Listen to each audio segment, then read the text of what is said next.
এরপরের প্রশ্ন দেখতে পাচ্ছি আমি, আশেক এলাহি আপনি জানতে চেয়েছেন, হুজুর ভাইরাসের ধর্মীয় সমাধান কি?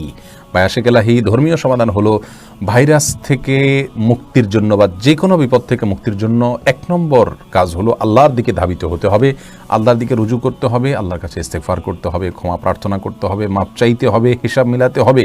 কারণ আল্লাহ সুবহানাহু ওয়া তাআলা বলেছেন যে যহারাল ফাসাদু ফিল বাররি ওয়াল বাহরি বিমা কাসাবাত আইদিন নাস, স্থলে জলে যত ব্যত্যয়, ফাসাদ, বিপর্যয় দেখা দেয় এই সবগুলো মানুষের দুই হাতের কামাই।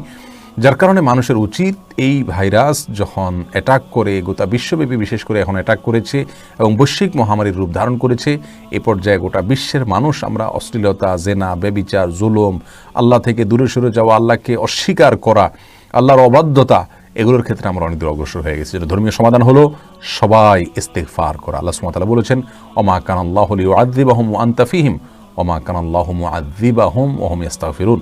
যদি কেউ ইস্তেগফার করে, ক্ষমা প্রার্থনা করে কোনো জাতি, আল্লাহ তাআলা তাদেরকে আযাব দেন না। যদি আমরা এটা আল্লাহর পক্ষ থেকে শাস্তি ধরে নেই তাহলে আমরা ইস্তেগফার করব। আর শাস্তি না হয়ে ইমানদারদের জন্য বা আল্লাহর প্রিয় বান্দাদের জন্য এটা পরীক্ষা হিসেবেও থাকতে পারে।